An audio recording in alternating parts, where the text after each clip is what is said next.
¿por qué será que los ovnis siempre se ven atraídos por los volcanes? He oído mucha gente de que los ven en el volcán de San Salvador y en el de Santa Ana.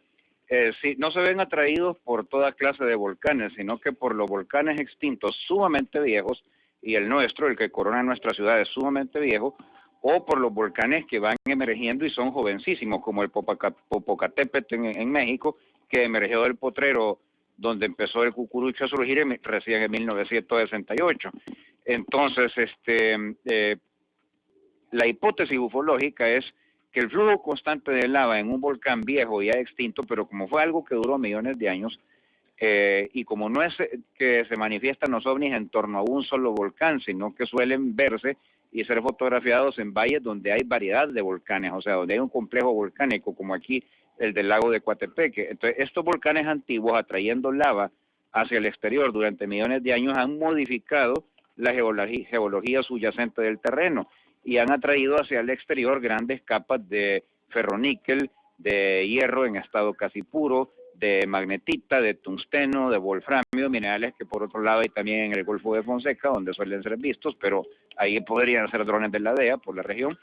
Y esto crea perturbaciones electromagnéticas gravitacionales que pueden ser medidas inclusive por osciloscopio desde aparatos aéreos humanos, desde los aviones que circulan ahí, y ellos podrían aprovechar estas anomalías electromagnéticas, una de dos, como mecanismo de orientación tipo radar, vaya, como una especie de radiofaros naturales, no producidos por el hombre, sino que por la actividad volcánica, o bien la alteración electromagnética es de tal naturaleza grande, como podría ser en torno del monte Fuji en Japón, o del Krakatoa en Java, que es un volcán que estalló y oscureció la Tierra 3 días y 3 noches, que ellos con solo un pequeño input, un pequeño impulso de energía gravitacional, podrían transformar eso en un agujero de gusano efímero y utilizarlo para volver a casa o para desplazarse a otro punto del planeta. En otras palabras, utilizarían los volcanes como zonas de corredor o zonas de paso, pero no como podría imaginar alguien poco versado científicamente, porque el ovni va bajo el volcán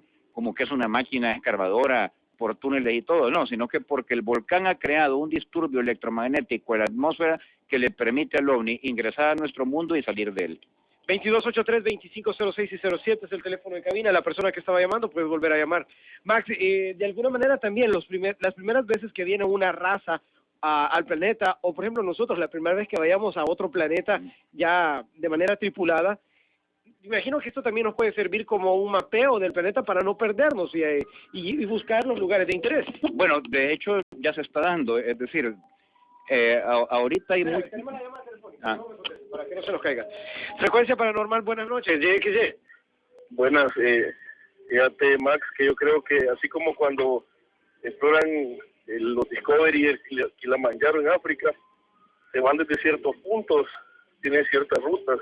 Así yo creo que la actividad de los UFOs viene marcada por sus propias rutas y por eso es que se presentan siempre en los mismos lugares. No creo que sea casualidad.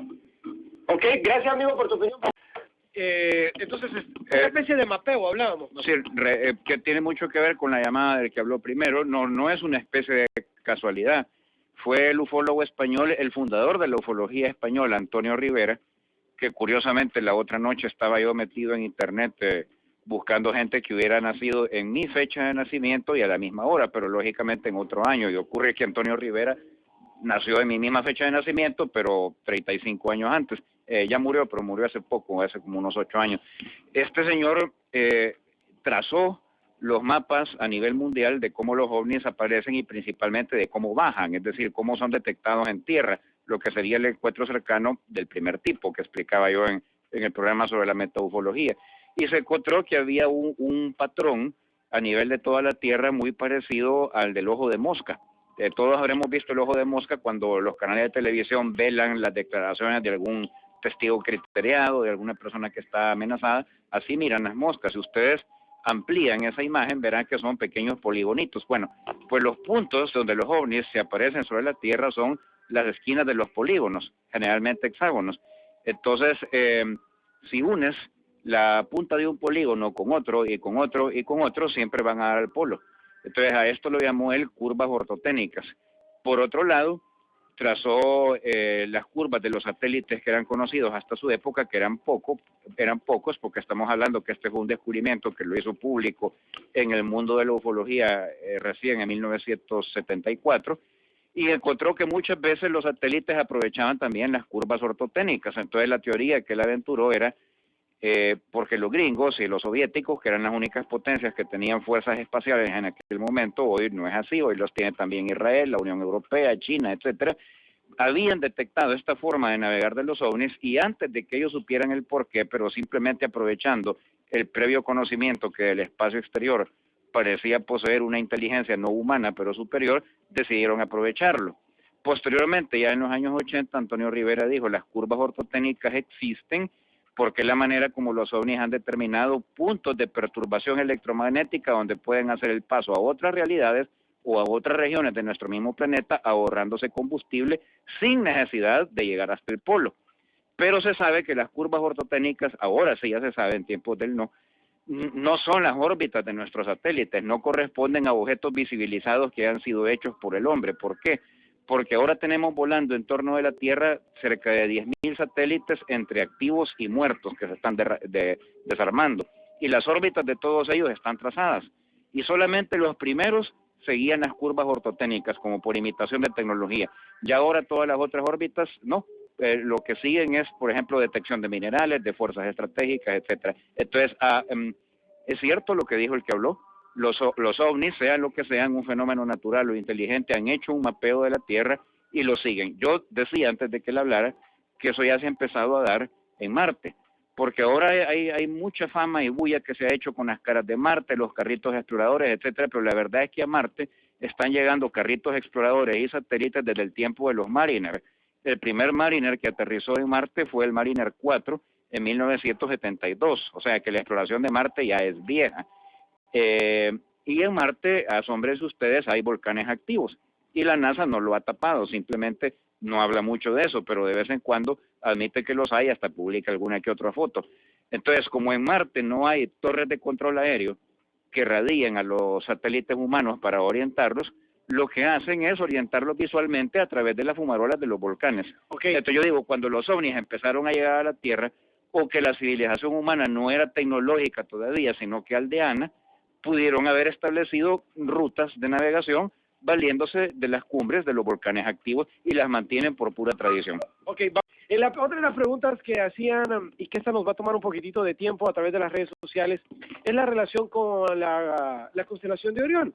Y, por ejemplo, lo vemos en la alineación de diferentes pirámides alrededor del mundo, tanto en América como en Asia, como en África, etcétera, siempre vemos la alineación.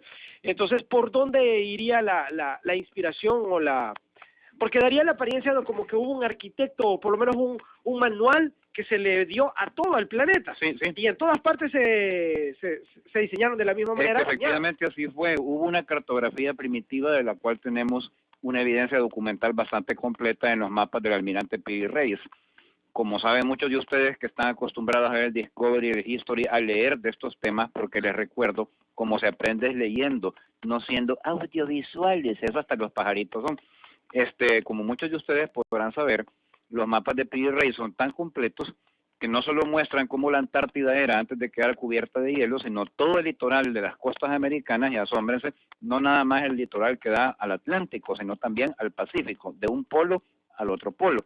Ahora bien, esto, el mismo Piri Reis, en cartas acompañantes que van con los mapas, dice que son copias de recopias que vienen desde tiempos anteriores a los faraones, los cuales se le ignora cuándo ni cómo fueron. Pero lo que sí quiere decir es que hubo navegaciones primitivas del planeta, y no solo por mar, por aire también. Tal como los mapas de Piri Reis están orientados y se tiene la colección completa de ellos, no falta ninguno, en el Museo Topkapi de Constantinopla. Estos mapas corresponden a cuando la Tierra a su eje estaba enderezado, o sea, cuando miraba hacia la estrella polar. La estrella polar no es una estrella aislada, forma la punta norte de la constelación de Orión. Entonces, esta obsesión de los constructores de pirámides de orientarlas todas hacia Orión es porque es muy posible que cuando el estilo de arquitectura piramidal se comenzó a llevar a cabo, la Tierra estaba todavía enderezada sobre su eje polar, hacia el polo que marca la estrella polar y no inclinada como ahora hacia el polo norte magnético. En otras palabras, no es porque llegaron ningunos Orión, ¿cómo se diga? Los de Orión, orioenanos o lo que sea, no. Es simplemente porque era el polo norte de su época y era la manera de orientar los navíos aéreos y los navíos acuáticos.